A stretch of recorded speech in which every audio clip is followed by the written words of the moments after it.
and welcome to Most Writers Are Fans, the podcast that explores the intersection between writing and fandom. My name is Terry Bartley, and I'm your host. Today we have a pretty exciting episode. I talked to a singer-songwriter named Spencer Jordan.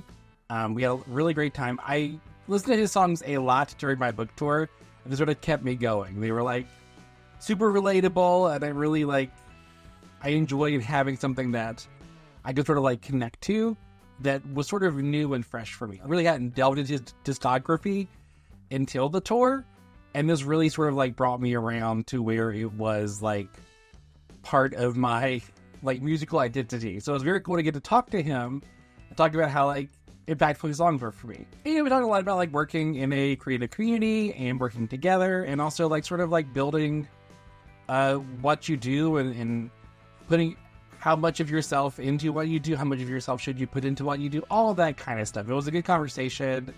And also we talked about all the things we always talk about, like promoting yourself and all those things. So definitely check that out. So for the intro this week, I want to talk a little bit about me evolving as a promoter and kind of shifting things a little bit. So one thing you've probably noticed if you're a regular listener to this podcast is that I've started renumbering every episode. So we're no longer doing seasons. I had been doing seasons. We had I think this is we had 5 seasons, and I'm officially stopping seasons, and we're just doing episodes. Because I want to start posting these more regularly. I was doing this thing for a while where I would bank a number of episodes and I would post them later. And it got to the point, this year was a lot for a lot of reasons, but, it got to the point where I was basically just sort of recording things from, months ago. This interview with Spencer I recorded back in November at the earliest, maybe December. And, I've been sitting on this for a long time now, and I feel bad as a promoter. Spencer talked about stuff that came out then. He's released a bunch of new stuff since then. And this isn't useful it's not useful. He still, told some great stories and this will be useful for him, obviously. But I feel bad as a podcast host that I have sat on this interview for so long.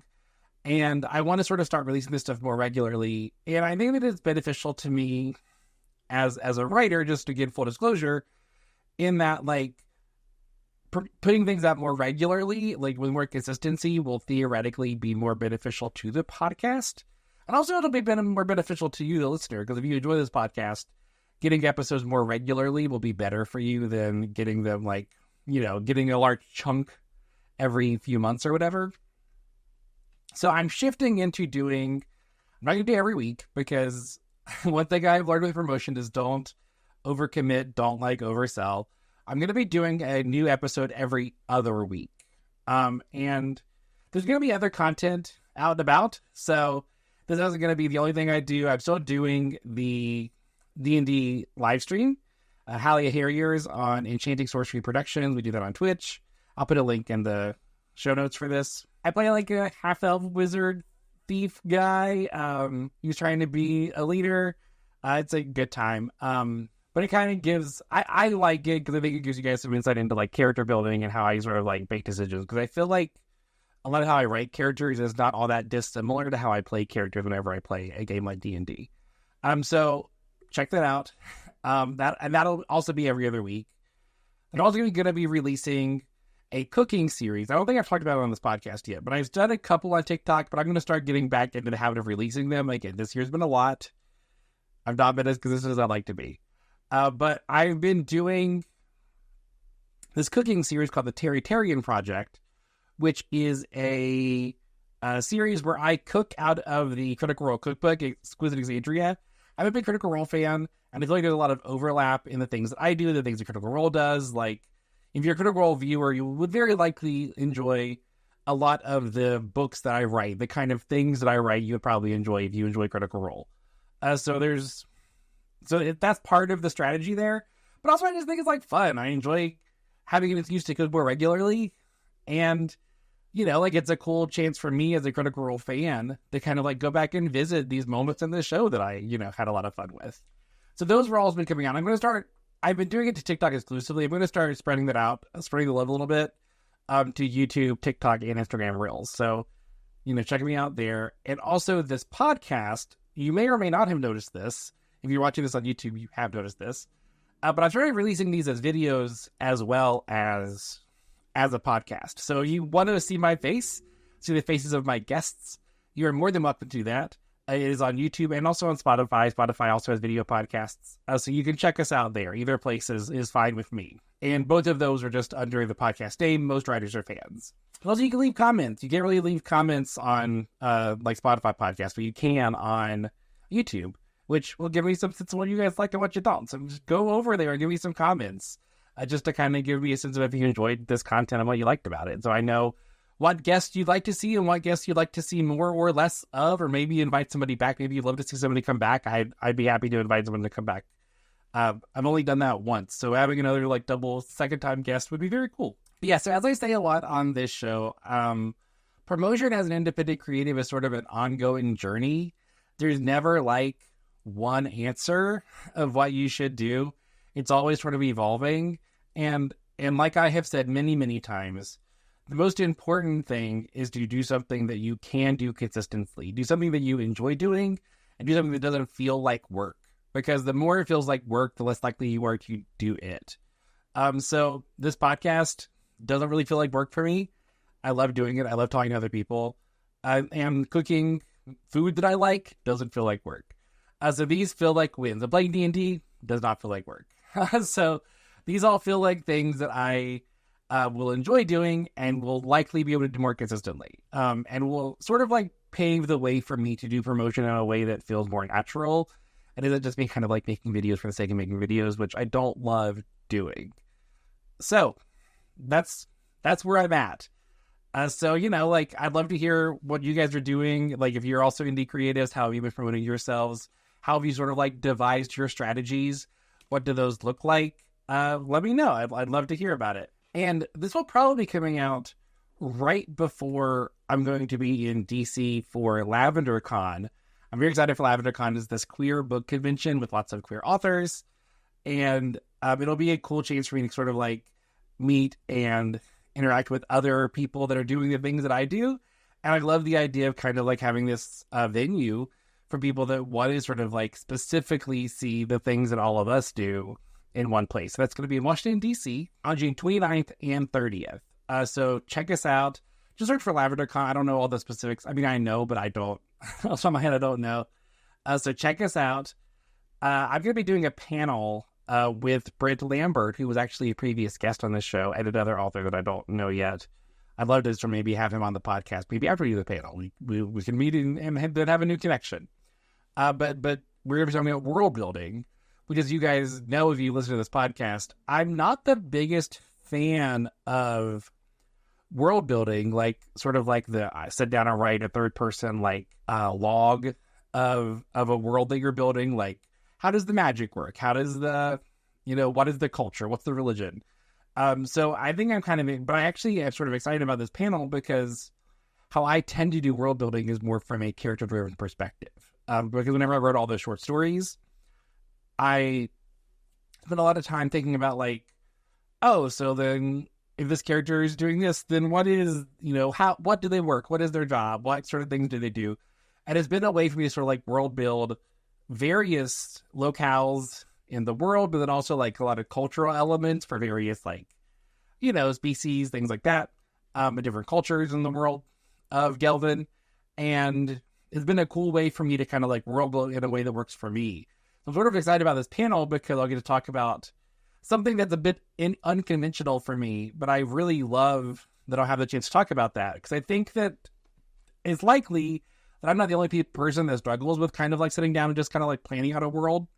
So I like the idea of sort of like providing this other option to people that maybe feel the way I feel and sort of can learn that world building doesn't have to be one thing. All right, I think that's all of the housekeeping. I know this intro has been a little like all over the place, but hopefully it's relatable. And if you're doing the kind of things that I do, you kind of can get a sense of like how I decide what I do for promotion, because I think that this is maybe the single hardest thing for most creators is like figuring out how you promote and why you promote and when to promote and all those things.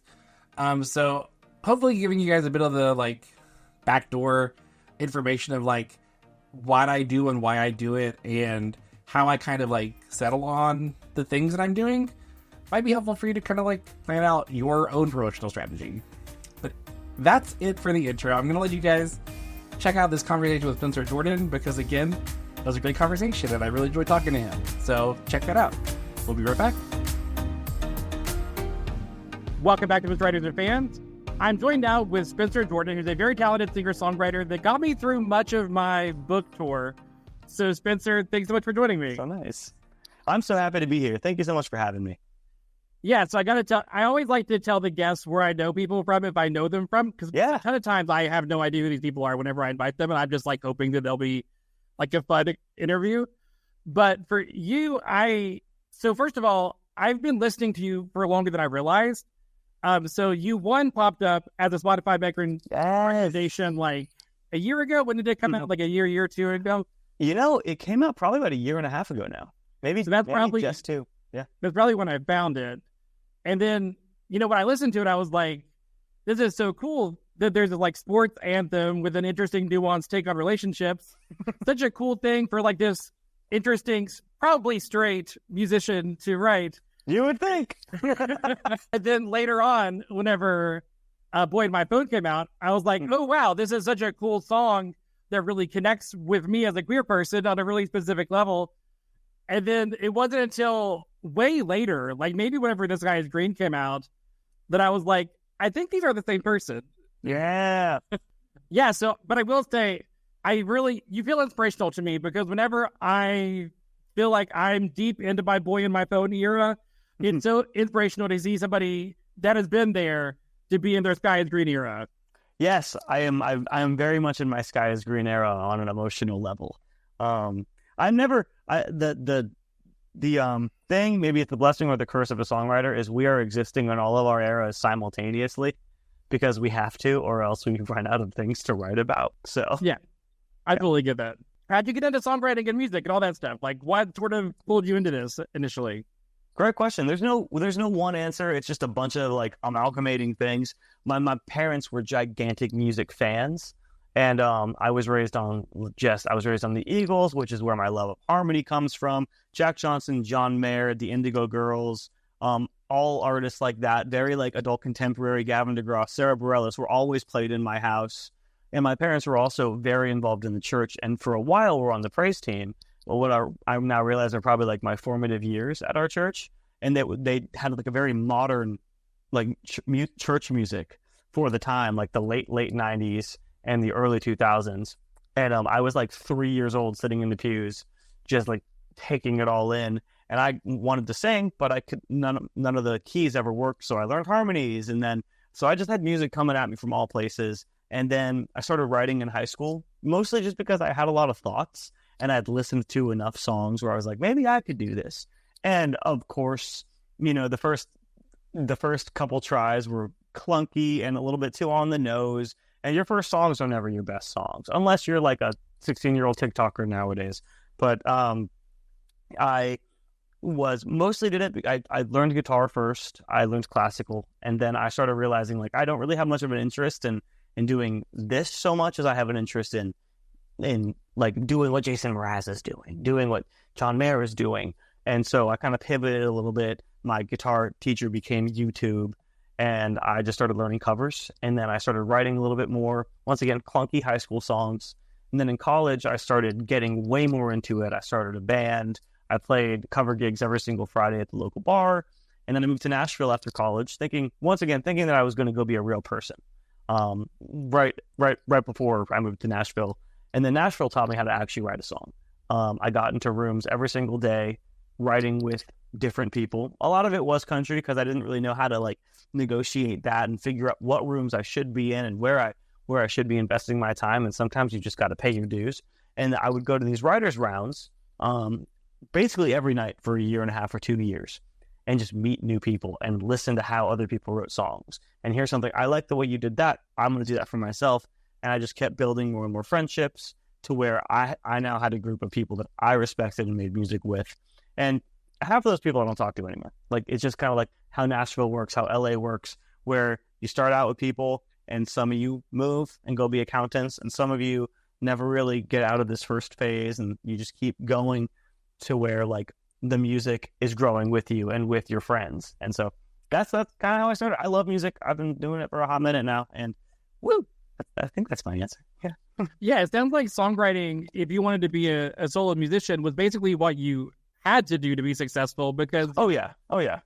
it's interesting to hear you say that a lot of traditionally written music didn't fit in your key, because one of the things that attracted me to your music is that my singing voice is pretty similar to yours. And, like I think it's a cappella group and stuff. And the truth is, like, most songs, it's hard. It's not in my comfortable range, right? Like, I can get it. Those were tenors, guys. Right. Do you feel like that was the case? Like, you kind of had to write your songs to fit your voice? Very much so. I also I found myself a lot of the time like with a never with Jason Mraz. Jason Mraz, I always had to sing like the key or like a half step lower. But like with John Mayer, I was like putting the capo on my guitar like 4 steps up because his voice was like, and that's like almost uncomfortable for me to sing low.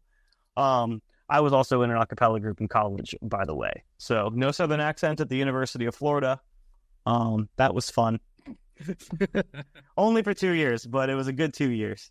But yeah, I think that the artistry kind of came from just like, I wanted, in the same way that like I tried to create a part of the song that didn't already exist, I'm now trying to create songs that don't already exist, of a mood or a feeling or something that I feel like maybe isn't being touched on.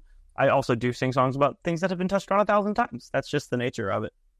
So let me think about you, because I've had a ton of musicians on, and by a ton I mean like 4. Marielle Craft, I love her. I love Marielle so much. We were like kindred spirits when I talked to her, so it was very cool. She's wonderful. She's so talented. And so I've had a few musicians on, but I feel like a lot of them really are very specifically singer-songwriters, whereas you do a ton of writing for other artists. Like, I feel like you probably got a writer first. What is that like among your peers? That's a really interesting thing, because now if you look at me, you've really kind of like come across my stuff recently. For a while, I was 100%. I am the artist. I'm not really, every session I take, I'm taking from me. And it's kind of a post-COVID thing, or where I started kind of to fall into this songwriter perspective a lot of the time, because I was very able to write songs within genres for other people that felt fresh, and I call it writing fan fiction for someone's life. Like, they tell me their story, and I go in my head, I put the little loading screen up, and I come at them with like a chorus or a verse. I'm like, is this kind of how you're feeling? And a lot of the time they're like, yeah, that's exactly how I'm feeling. How did you do that? I'm like, you're just a character in the book I'm writing right now. And obviously a lot of things writing is exaggerating an existing feeling to make it feel more palatable or more understandable for a consumer. But right now, I would definitely say that I am coming down from being 80% writer, 20% artist, to I'm trying to reach 60% writer, 40% artist. I kind of miss being that person. I miss releasing music consistently. I'm just a very big perfectionist for my own stuff, and I often don't find myself writing songs for me with other people the way that I write for other people, because I know what I want. A lot of people don't know what they want. Yeah, I really would love to see you release more regularly. As somebody whose music resonates so much with me, and I just discovered all your music, so like it feels like I found this new artist with this huge catalog that's releasing all this music, and if it dies down, I'm going to be really disappointed. So selfishly, I hope that you do become more of a solo artist. There are songs, they are coming, I promise. I'm sure I know that you're like on my TikTok and my Instagram, and I know I'm teasing like 3 different songs at a time. I'm just like feeding the TikTok monster sometimes, and I read something today, honestly, that was just like, stop trying to make it go viral before you put it out. Put the songs out. Just put the song out. And it really spoke to me a little bit, where I'm just like, I really am doing that. I have all these songs that I love, and I'm letting an algorithm dictate whether or not I put them out into the world. And so I'm kind of fighting against that. There's a lot more that goes into releasing a song than just making it go viral. You have to spend a lot more money than most songwriters than we have on hand. And that's why it takes a lot. It takes a lot to release consistently if you don't have a manager, if you don't have a label, if you don't have a team behind you, because you're doing it all yourself. Yeah, I feel very similarly as somebody who does a lot of promotion. Oh, yeah. Self-publishing and all that?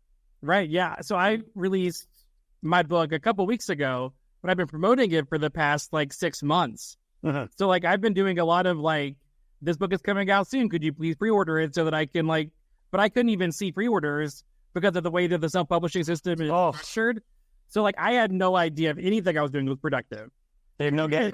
Yeah. So, that sort of thing, it's horrifying. So, I get the idea of, release it now because then people have something to go to, right? Yes. They're not just listening to the same thing, the same, couple of verses over and over again. It's like Spotify, as good as it has been to artists, has kind of reached this kind of critical mass, in my opinion, as has TikTok, where it's once again, it is not user-friendly to the newcomer. It serves the elite, the 1% of musicians who have their labels, or the one guy, look at what's his name, the guy that just had Richmond North of Richmond. Oh, yeah. Something so fresh and so new and so necessary to a lot of people that it just shot immediately. But he is the exception now, not the rule. Whereas those independent people used to be the rule, and now labels and Spotify have become this kind of Ouroboros eating their tail, where it's just it's very difficult. Yeah, I did a video about this yesterday for Labor Day, actually, about how I feel like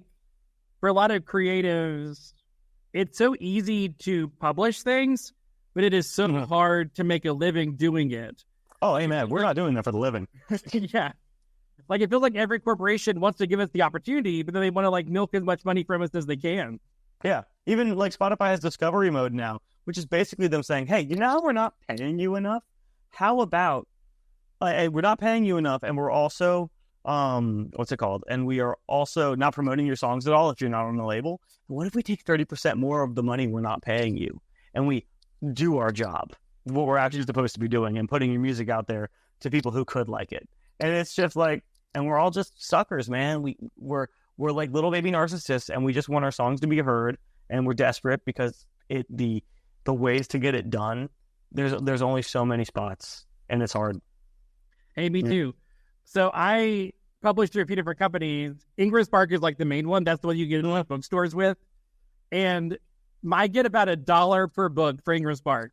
And through the other ones, I get more money. Ingram Spark does a lot of promotion and distribution on the back end that I don't have to do. Right. So I could not do Ingram Spark, but then I'd have to do all of this work myself, and it's just not feasible. Nope. You got to have somebody in your corner. And sometimes a lot of us only have ourselves in our corner.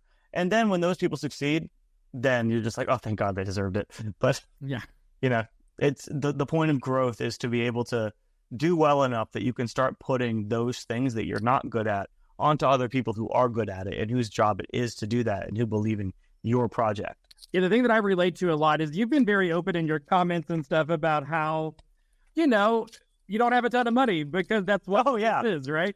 Yeah. And do you feel do you get tired? Do you feel like that time's not going to come where you're going to be able to delegate this stuff to other people? How do you kind of deal with that? I'm exhausted. I'm I talked to my boyfriend, and I call it, you are the tallest man in the world when you are a creative, because when you put something out and you make something, you are simultaneously, you always have to be delusional. You always have to have your head in the clouds at all times, but you also have to be cynical so that you don't get disappointed when it fails.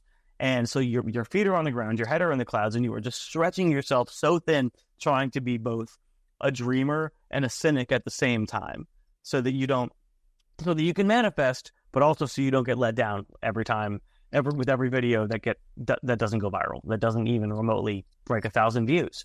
It is exhausting. I'm constantly tired. I have stress dreams about it all the time.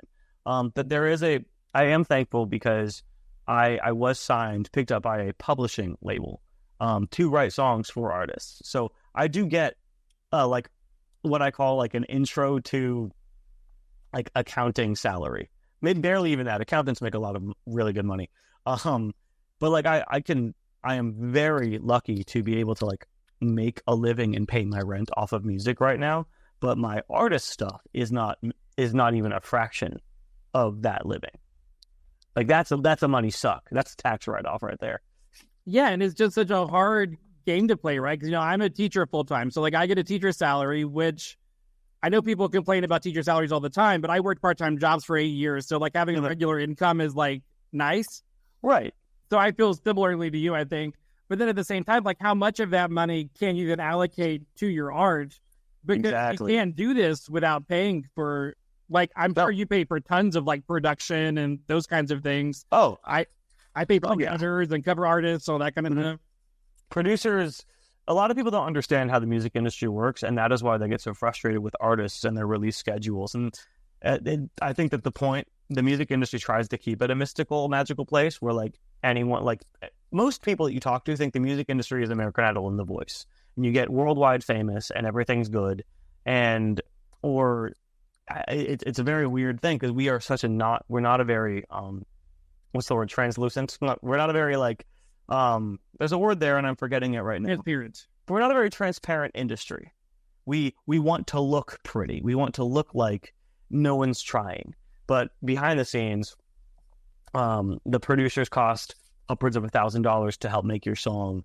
You're splitting that master credit with them as well. You're splitting the publishing with other writers, which writers deserve so much more. Like I as an artist who is unsigned, I have the capabilities to give my co-writers master credit on my songs, which, for them it's like $2 because my songs don't stream like all that much, but it's at least a gesture that I really would like a lot more artists on labels to start taking up, and hopefully the music industry is going that way. But the back end is a very scary place to be for an independent artist without a team, and for an independent writer without a team. Yeah, I think it's the same thing. Like, I think the industry, like publishers, want authors to just keep submitting to agents and, like, going through the process because they don't want us to figure out that we can do this on our own. Oh, exactly. Well, and then when you do succeed on your own, which, by the way, you're always going to succeed on your own first, especially right now. The music industry, and I would imagine the book publishing industry, have very similar views, especially with Book Talk and BookTube, where unless you have now existing fans for your thing that doesn't exist yet, they're not going to sign you. They're not going to distribute your book. You have to have, like, I'm a little bit on Book Talk because I read voraciously and a lot of fiction too. So I understand that, like, y'all are doing the same exact thing that we are. Yeah, very much. And it, like you said, it's so strange because you have to know you're good, right? Or otherwise, like, you have to be doing this. Like, if you don't think you're good, then why are you trying to put yourself out there? But at the same time, like, you're right. You have to sort of, like, couch your expectations because it gets so heartbreaking to look at numbers and it's not where you want them to be. But we love this, and that's why we do it. And, like, obviously making a living and buying a house and being able to go on, like, 1 or 2 nice vacations a year with your family would be cool to be able to fund it. But, like, I'm not looking to, like, pop bottles in a club for $10,000 a night. I really would just like to, like, pay a mortgage and, like, make this my life. Yeah. So I feel the same way. I'd love to just pay rent and utilities and maybe, like, that's it, Yeah. Exactly. They always, like, I don't need to get famous. I want to be able to play for a room of 200 people who all know my songs and who are there not because they're, like, my Nashville friends, who that's a Nashville concert. It's just your homies who also make music. But they're there because they like you and they love your music and it's touched them in some way, or they love your work. Like how I'm sure you probably would love to see people at, like, a book signing or, like, a chapter reading, Yeah, so you did get to play live recently with a full band, and you talked about how that's unusual for you. I did. It was wonderful. It cost a lot of money because I didn't have a lot of the equipment. I wasn't adequately prepared as a mostly writer who hasn't performed in a long time. And also, like, the live show has kind of, like, jumped in the last 4 years since I played one, in the sense that, like, everyone is using tracks now. The things look a lot better. People are using lights. It's not just like band. It's not just drummer, guitarist, bassist, singer, harmonizers. It is now, some people have drummer, bassist, everything else is tracks. Some people have, it's all very automated, and it doesn't take away from, like, the realness and the organicness of the set, but because no one ever says it, they think that people think, I want it to be organic, and all like, and no, you don't. You just want it to sound different than the recording, but that creates an experience that you have yet to have. You just want it to feel real. And so I had to get a new guitar because I was playing mostly acoustic, and acoustic doesn't really translate well constantly in pop music. Yeah, so a lot of equipment, you got to pay the band. I don't have any merch yet, so it didn't really make that much money, but it was so rewarding. And I've got all these songs that I love and that I haven't gotten to play and perform for an audience. And yeah, the majority of the audience was like people that I know in the music industry, but I am really hoping to continue doing this. Like I'm playing a show on Friday. I'm going to try and start setting up a couple more shows with other artists in Nashville now on my own, not just get asked, because I kind of have the bug. I've got the artist bug again, and it's exciting. Does it feel intimidating because it feels like you've sort of like built a career over the past year or so as a songwriter, like figured out how to make this work, and now you're trying to get back into being a solo artist. Like, is that like an intimidating, like a scary thing? Like, how are you feeling about that? Oh yeah, I feel so behind. I'm coming from a place where, in the songwriting community here, I at least have a name for myself. It's not a giant name, but it's a name that, like, if someone says, "Do you know Spencer Jordan?" I'm like, "Oh, I kind of know his work. I don't know what he's worked on." I can name out a couple people that they're fairly certain that I work with. And then when I go be an artist, it's an entirely different thing. I am not that guy. That Spencer Jordan does not translate to artist Spencer Jordan, who has 20,000 monthly listeners sometimes, who hasn't played a live set in like years, who, like, I am so grateful to my friends who have asked me to play for them, because I don't feel like I deserve to yet. I feel like I leveled up by playing for my friends, which was so cool. They were so kind to ask me. But I definitely have a lot of catching up to do. Their sets, I watched these people's sets in Nashville, and they're so tight, and they're so artistic. They have so much stage presence, and it's not like I saw a Maroon 5 show when I was like 15, and I was so excited to see them because they were my favorite band at the time. Not now. But when I saw them, I was like, that was just the recordings. They didn't do anything different. They barely talked. They just sang the songs and walked off stage. And I'm trying very hard to get my songwritery, jittery, manic, awkward energy into my performance in a way that is authentic, but doesn't feel like I'm singing at a songwriter's round. I mean, I get that right now you feel like you're playing to a lot of your friends in Nashville, but truly playing at a songwriter's round is something unusual and a little bit more intimate for listeners. So that might be a thing worth touring, Oh yeah, I mean, there is something wonderful about songwriters rounds, and I used to do so many of them. And I know places there's a charity in my hometown that will actually have writers from Nashville come and play a songwriters round, and it just blows everyone's minds. And I never thought that this is how we could listen to music, and and it's a very intimate, authentic thing. Here we just it's oversaturated for us because it's just part of the process.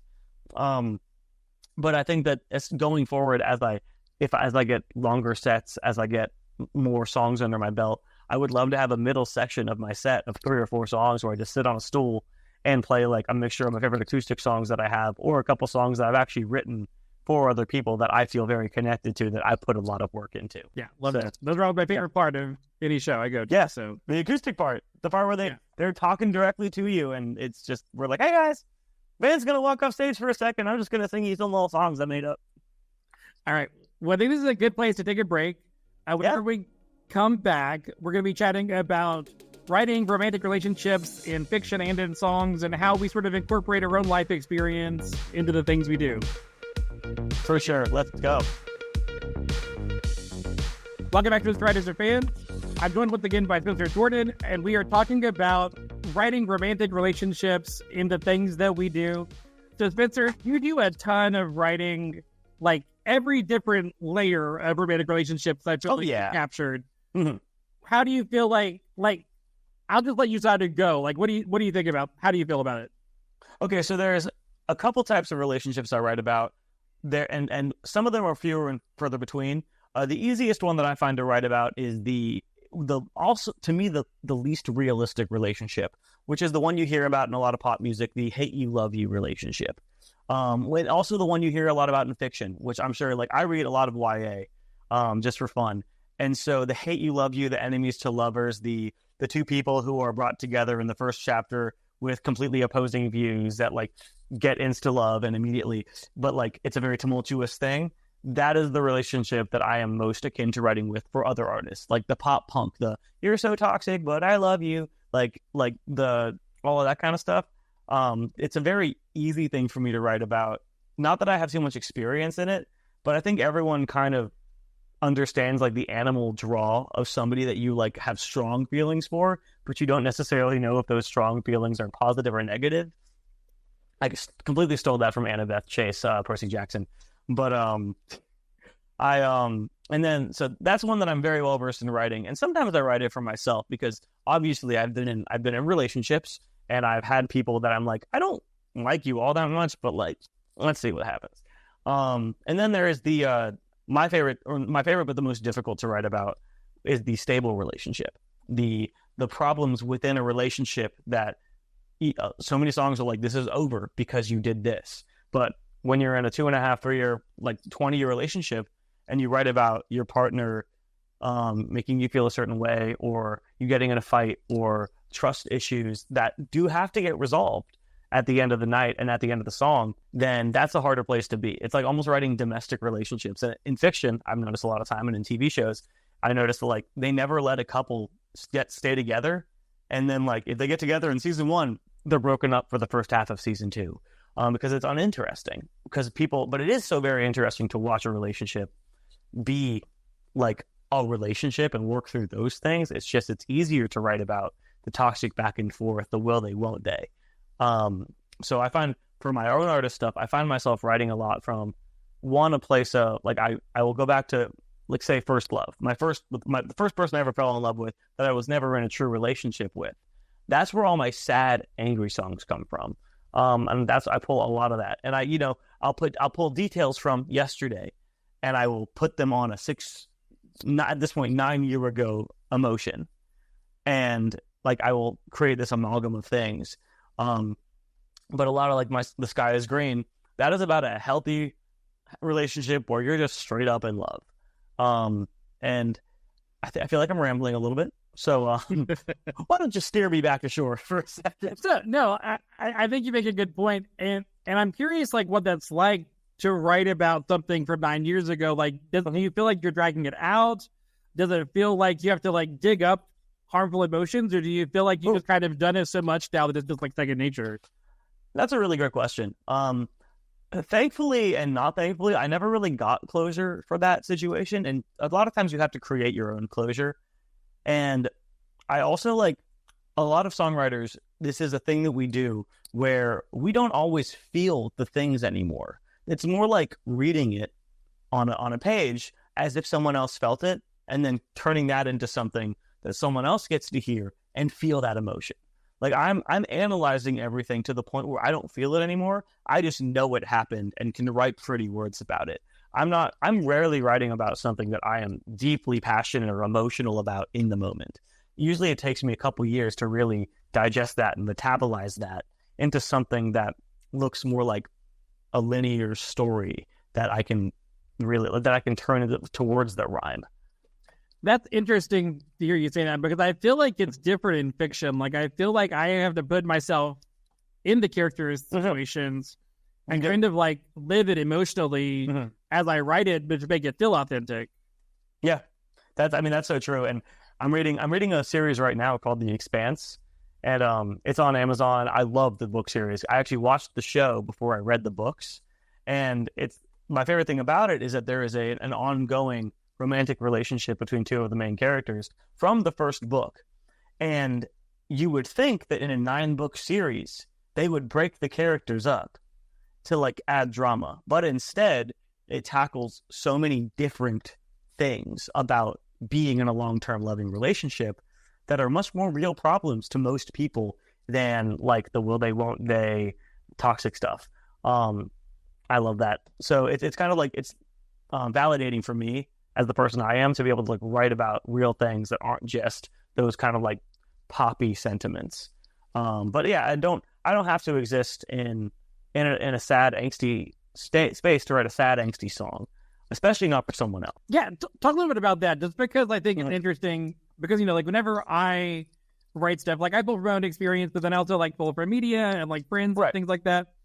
But like it is interesting for you as a songwriter because like you kind of have to like talk to other people about like what are their most powerful emotions. How would you like write a song about those things? Like, is it a lot like therapy with these people? Incredibly similar to therapy, except none of us have degrees. And we are enabling each other, and we are like, like I've met people in songwriters' rooms that I'm like, I will never be friends with you, but I need to know what you're going through. And even if I disagree with your side of the story, I'm going to write your side of the story as if you are the like correct party here. And it's definitely a bit of like cognitive dissonance sometimes where I'm like, yeah, no, you suck, but we're going to make everyone think that they suck.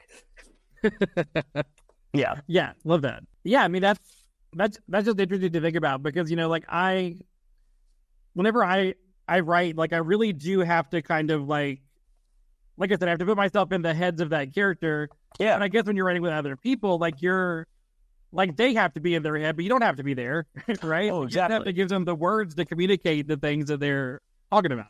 Right. And I have the freedom, like, to kind of create a similar but alternate reality for them and this story. It is a well-known thing amongst songwriters and artists, and like that really hasn't reached the consumer base yet, that most of what we're writing isn't technically true. We are taking these a small emotion of hurt, and we are turning it into you cheated, and when maybe they just Snapchatted someone else, and we make it this giant thing, because the only way for it to hit other people in a real emotional way, maybe get someone else through something that makes them feel like that, is to write it over the top. Well, and that's absolutely true for fiction too. Whenever I write characters, like I don't always feel like I'm all that similar to characters, but I have to find like something about them that I can like attach to that feels like an experience I've been through, so that part of it can feel authentic, which creates more of an authentic person overall. So like I do think that's very similar in that, like I don't necessarily have to know everything about a character or have that lived experience, but I do have to have like this one moment that happened in my life that I can like expand on to be like a short story or something. You have to be able to empathize. One of the best things I've ever heard is never let the truth get in the way of a good song. It's so true. Never. And someone's like, oh, like I've written with people who, and I probably like, after things like this happen, I end up stopping writing with these people because it just means that they're not willing to like play around with music and art, and they take it themselves too seriously. Like I'll be like, what if it's this? And I'm like, well, that didn't happen. And I'm like, who cares? Is it a good line? Is it like, and there are certain artists where I will never do that for. Like there are certain artists who I know that their truth is their art. And that's a very different thing from what I'm saying, which is like somebody who kind of makes a career out of writing fan fiction about their life. Very different thing. But what was I saying? There's a book called, have you read The Things They Carried? Mm-mm. Oh, it's a wonderful book. I was forced to read it in high school in AP Lang, and I love it so much. And the whole point is none of the stories, it's about the Vietnam, like a bunch of vignettes about the Vietnam War, and none of the stories are technically true. It's kind of like a halfway point. Like, oh, this is the bad place. But the author tells you also nothing that you've read is true. They're all like overblown stories about things that have kind of sort of happened to other people. I just made it linear and specific and have meaning because it needs to have meaning, because it had meaning for them, but that's not what happened. And I'm never going to be able to get you, the consumer, the reader, the listener, to understand it if I don't give you this thing, this kind of like piece of coal that I turned into a diamond for you, so that you can understand this feeling that I'm having. Yeah, that sounds great. I should make my kids read it in my God class. Oh, you so should. It is such a great book. But no, like I totally get that. Like I've often said, as an English teacher, but also as a writer, that I feel like fiction often reflects our world better than like nonfiction. I agree. Because nonfiction has to be so sanitized or like just be facts and figures. you can't really get into the emotion with nonfiction because it's not as relevant, quote unquote, to like the things that are going on. And I feel like what actually matters are what people are feeling in the moments that are like important. Right. And there is something beautiful, I think, about like when you'll read like a nonfiction book, but it's the autobiography. The autobiography is, I think, the exception to the rule there. Right. Where they'll be like, it could be the most mundane thing. It could be like the tone of someone's voice, and they'll be like, and that broke my heart because I knew that with that tiny little thing about them, like we were over. And that is beautiful. That is also the human experience. But with fiction, it's very, as you said, it's sanitized. It's just details. And I love fiction so much. My favorite things, my room, you can't see it, like behind me, those are all the Marvel movies with like one symbol up to page 3. In front of me is a Spider-Man Spider-Verse framed photo. Right there is an Avatar: The Last Airbender, like pastel. Like, I am a giant nerd. I had a suspicion from the Marvel sex line. Yeah. Well, you know what sucks about that line is I wrote that song about a year and a half ago when I still really liked what was coming out from Marvel. And man, they have fallen off for a bit. They have. So that line has not aged well. And I really hope that Kevin Feige gets his stuff together and puts out some better content for us. Well, that is a whole other conversation that I could absolutely invite you back for, and I'd love to have. Yes, it is. I love Marvel is like my favorite thing in the world. Well, superheroes and comics and in general are my favorite thing because, as you say, fiction reflects us and it shows us something about ourselves that like nonfiction will not. Well, and to your point about autobiographies, I feel like the reason that memoirs tend to be the exception to the rule is that, first of all, none of us remember the events in our life the way they happen. No. Right? No, like, we're fictionalizing it even when we're telling. Yeah. Like every story I tell to friends about like when I was 16, like a fun thing, I am absolutely like expanding. Like I fell down a mountain when I was 16, climbing on a vine like an idiot. And do I tell people I fell down an entire mountain because that's how it felt? Absolutely. Do I tell them I probably fell about 10 feet and hit my head on a rock? No. Well, it's really, there's nothing dishonest about it, right? Like whenever, right. Like I trust Michelle Obama forever, but I'm certain there's things in Becoming that she like exaggerated or, of course, like didn't remember this way it happened or whatever. We are all writing fan fiction about our lives in our memories. Yeah, I think it's kind of beautiful. Yeah, if it's sort of horrifying. Even if it's sort of horrifying, that none of us ever like. It's kind of like how none of us potentially see the same color the same. Like, I don't like that at all. But yeah, I mean, everybody has their own truths, and I think that it's our job as storytellers to sort of capture the truth that we think is the most compelling, right? Yeah, exactly. And everyone has what's beautiful about music and art and novels is you get to decide what truth is compelling to you and purvey that to someone, and then. Like there is no universal truth that is compelling to everyone. Well, there are certain things, we have the hero's journey, we have sacrifice, we have things that ring a bell for every single person. But, some people want to watch Marriage Story and some people want to watch Captain America, the Winter Soldier. Both are valid. Well, I think that's what makes stories compelling ultimately, right? Is like we all have different things that are compelling to us. And I mean, that's why like representation matters, right? Because like for me, it's important to see queer people, whether it's on the screen or in song or whatever, because it just resonates with me in a way that the truth is a straight story just never could. Oh, exactly. And I mean, like, I'm vividly aware of my place. I'm so vividly aware of trying to find a place. And like, I am a part of the queer community. I'm also a musician. I also like don't conform to, not like on purpose, but like I don't necessarily always conform to like what a lot of stereotypical society thinks of a queer person. And I am trying to figure out how to write songs that one say, hey, queer community is awesome, be in it. But two, I'm just a little domestic boy writing little domestic songs about stupid heartbreak. Like I'm not Kim Petras. I will never be Kim Petras. I'm like gay JP Sachs. I wish I was JP Sachs. He's so talented, but that's what I fashioned myself to be someday. It's fun. Well, and that's why your song probably resonates so much with me, right? Because I feel very similarly. Like I feel like I'm part of the queer community, and that's an important part of who I am. But I also don't fall into a ton of the stereotypes. Right. And I think that while we need to say, hey, being this is wonderful and beautiful and valid, we also need to say that, like, hey, there is room for you if you just want to, like, if your life doesn't look like that, if you just want to have a stable relationship and have a job and go have a couple drinks with your friends every once in a while and just be like, I hate to say it, but like, if you want to just do the white picket fence life, there's a place for you too. And I might be a little more fun than the white picket fence life, but I think that, you know, I'm writing from a place of not even like normality, just like normal love, in my opinion, because I think a lot of times we can, like, Heartstopper is doing such a great job at this, where it's saying, this is just a love story. Like, it's normal. It is mundane. It's barely even queer problems.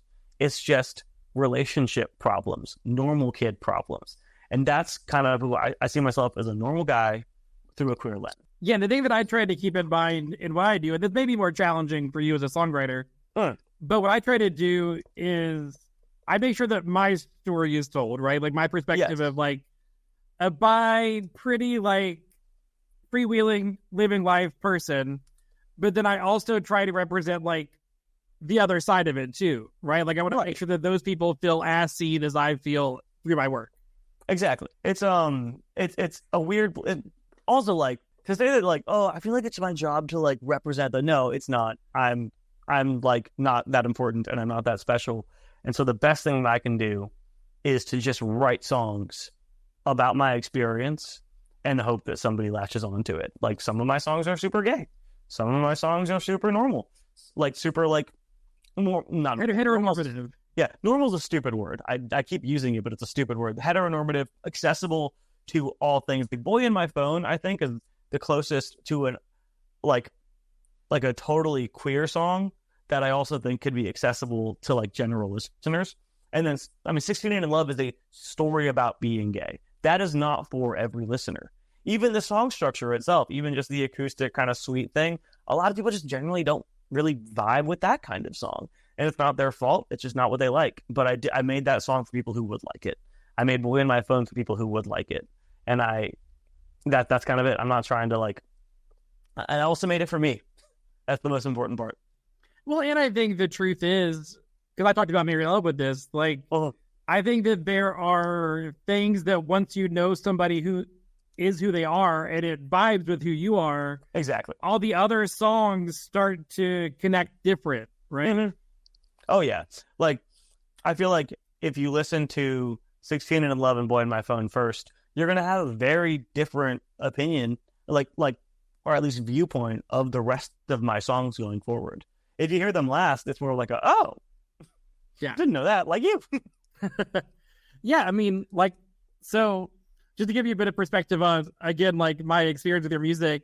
So towards the end of my tour, I started, like, just craving more of what you did, because I hadn't experienced your back catalog at that point. So, like, a lot of the EP stuff, like Exhausted, Bad People, and that stuff, I pulled up whenever I was in Baltimore. My last two stops were Baltimore, DC. So, like, literally right at the end of the tour, I pulled that stuff up. I'm glad you love Bad People. I love Bad People. We can talk about that later. A lot of people do. It's crazy. But, you know, like, I feel like Exhausted hit me so hard because, like, I'm certain other people have gotten exhausted with the dating game that aren't queer. Yeah. I think that being somebody that is queer in a place where it's hard to find people that connect with me, because I live in a very small town in West Virginia, like, there's something very specific about that, and I think very clear about that. Yeah, that makes that song hit me so hard, you know. And that song is one of my few songs that I have written a week after the experience, because I was exhausted by dating, and it was right in the pandemic, where, like, it was after the Boy in My Phone, who is a very good friend of mine now and of my boyfriend's, and it's crazy how that all kind of comes around. But, like, I was so done with like, I'm like, I don't even want to meet a nice guy. Because the last guy was nice, and I'm just like, I don't want to do this anymore. No matter, even if it's just because we break up because of long distance, like, I don't want to do it. Yeah, just so I can brag on you a little bit before we wrap up, because we're getting near the end of the podcast. But, like I listen to Exhausted on repeat, like 20 times in a row so I could get the lyrics down so I could sing along. And then I often will get the lyric in the chorus wrong where you say, to everyone I've given up my heart. I always get that wrong, and I say, to everyone I've opened up my heart, which I think is actually sadder than giving up. I feel like it also speaks to my experience so much. Yeah. No, like I definitely, it probably could have been opened up. I just I think singability. So it's, I don't want to start all over, just end up at the finish line with the finish show. Get to know you just for you to pull away for you being close. I used to jump at the chance of love. Every time I've given up my heart. Every time I've given up my heart, I lost it. Yeah. So yeah, that makes a lot. It definitely, every time I've given up just sounded better in my mouth than open up. Well, it's very singable because I sing it all the time. Heck yeah. I'm sorry that I just rambled through my chorus. I forget my lyrics all the time, especially songs I haven't performed live recently. Well, that's a much older song, right? Like, no expectation that you know all the lyrics for that one right away. That's a 3-year-old song. That's I was a different Spencer. So thank you so much, Spencer. This has been such a pleasure for me. I've enjoyed this. I hope that you've also enjoyed this. Oh, absolutely. So if anybody else would like to know where to find you, because God knows I want everybody to find you, because I want you to be successful. Please let them know. Well, you can find me on Instagram. That's, Facebook's kind of dead for me now. So that's the place where I answer my DMs, where I do most of my fan engagement, or just engagement with anyone. I am voraciously on TikTok, unfortunately, for myself and anyone else who has the unfortunate occurrence to drop by my page. I'm on Instagram, TikTok, very much on Spotify, very much on Apple Music, probably on Amazon Music, but I haven't really checked that out yet, so I'm not super sure. But yeah, those are all the places. I'm just Spencer Jordan. Spencer Jordan TikTok, Spencer Jordan on Instagram. I did check mark. I didn't. Most Writers Are Fans is a Starlight King production. Special thanks to our guest, Spencer Jordan. This episode of Most Writers Are Fans is edited by Orsinio. He can be found at That's So Orson on all social media platforms. If you'd like to support the podcast, please rate and review it. Also, make sure to subscribe so you never miss an episode. If you'd like to send a message or record a voice message, please visit the Spotify page for this show. Links for this and all additional information about Terry Bartley can be found on terrybartley.com. You can also email us at contact@starlightkingpress.com. Thank you for listening, and until next time, don't be afraid to tell your story.